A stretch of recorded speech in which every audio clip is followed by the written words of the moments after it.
Before we start the video, I need to point out that the repair procedure you're going to see today is pretty much the same across many recliner brands that are out there. For example, this lane base has 4 pre-drilled holes, whereas the one you'll see in the video clip has 2. But the repair principles and procedure is pretty much the same regardless of the brand you're working on, so keep that in mind. So let's start the video. Today I have a La-Z-Boy swivel glider recliner on the bench. And as you can see, I've removed the back and turned the bottom of the chair upside down. This chair is in my shop because the 4 fasteners that hold the round swivel base on, 2 of those 4 have snapped off. So one side of the base is loose. So we're going to remove this base and repair that issue, and we're going to talk about maintenance checks that you can do that prevent this from happening in the first place. So let's get started. Okay, so we're going to do a close-up here to show you how to remove this base. As you can see, there are 2 pre-drilled holes that allow us to access the 4 fasteners that hold this base to the glider unit underneath. On older chairs, you may only have 1 cutout. So what you'll have to do in that case is rotate it around to line it up with each fastener to remove the base. You'll need a light source so you can see down in the hole, and of course the appropriate tool to reach down and undo the bolt, which in this case is a T30 Torx bit. It's also handy to have a tool that can reach down to remove the bolts or fish them out once they're loose. Okay, let's remove this base.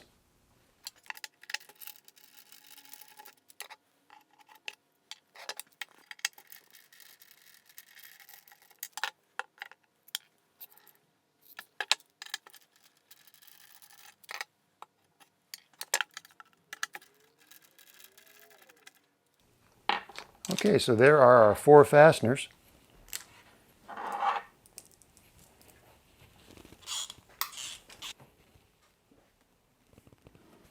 And here, with the base removed, you can see where those 4 fasteners attach to the glider base.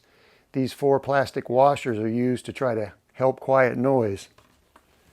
So now I'm turning the base over, and you can see how the swivel plate is mounted to the round base. I don't know if you can see on camera. Let's try to zoom in. But 2 of the 4 fasteners here, where the swivel plate is mounted, have snapped off. Here and here. Now is a good time to check the swivel plate. If you want to move it by hand, the operation should be smooth and relatively quiet. If it's rough and noisy, you need to replace your swivel plate. But this one is good to go, so let's go ahead and remove it.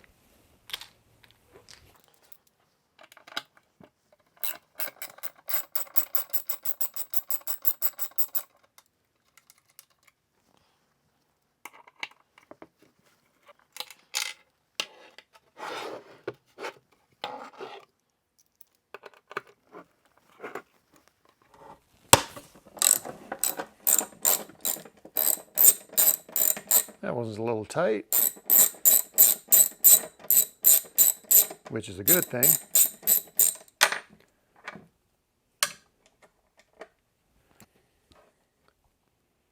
And again, you see the plastic washers that are designed to help reduce noise. So these 2 that are snapped off, let's take a look. Here are the T-nuts that hold those fasteners in to the base.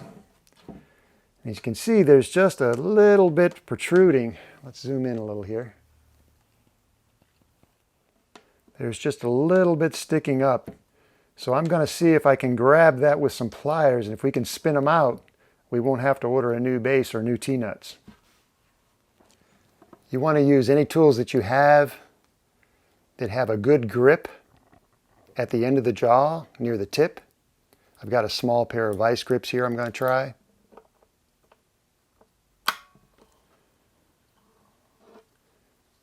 And this one, I got lucky, there was enough exposed so I could spin it out.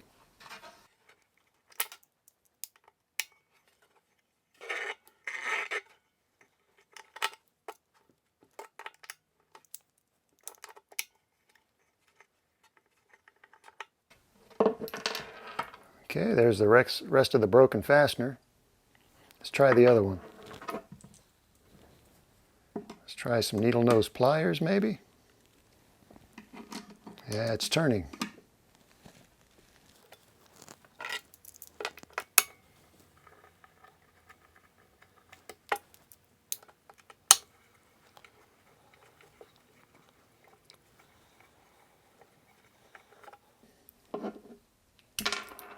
And there's the other one. If you have a broken fastener in here and you're not able to spin it out like I just did, you can also try removing the T-nuts, but that can be problematic in these particle board bases. Sometimes when you go to drive or set the new T-nut in, it doesn't have enough holding power because this material is broken away. So if you run into a situation where you have broken fasteners that you can't easily remove, you can always play it safe and just order a replacement base and install that instead. While we have the base removed, now's a good time to do a visual inspection of your mechanism. Check your glider mech and your scissors, your seat springs, cross brace wire. You can even have a look at your seat frame while the base is removed. Okay, let's reinstall the base. We're going to reverse the steps we did earlier. We're going to reinstall the swivel plate.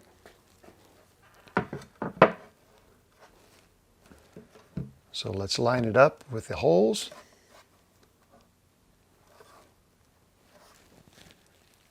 I got a couple fasteners to replace the broken ones. So let's get the fasteners started.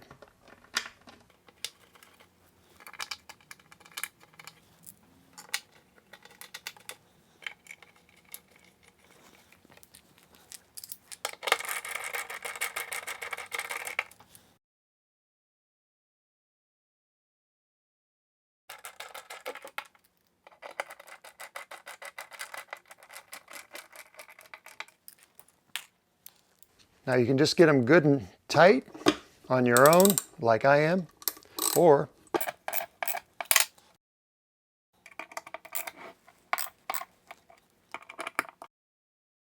a semi-permanent Loctite's not a bad idea. Just want to rotate around until they're all good and tight.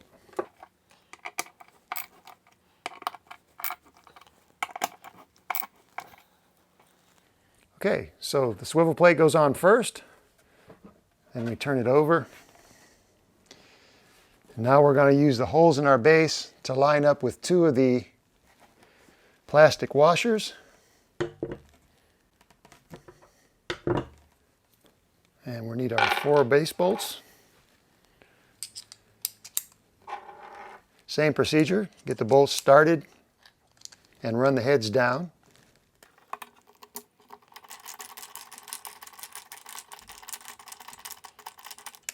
Don't quite make contact with the heads yet, in case you have to adjust the position of the base a little bit yet.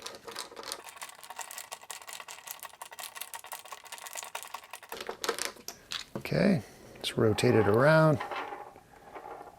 Do the other 2.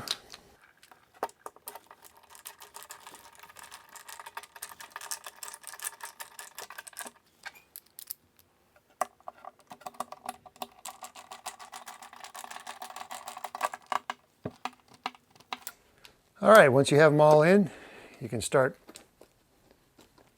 tightening them. You want them nice and tight.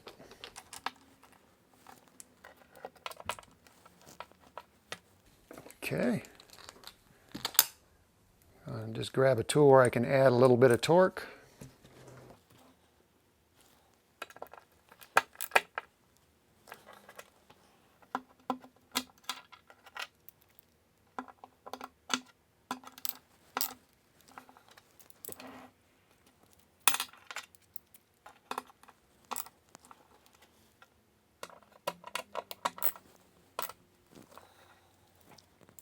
One final tip I want to leave you with today.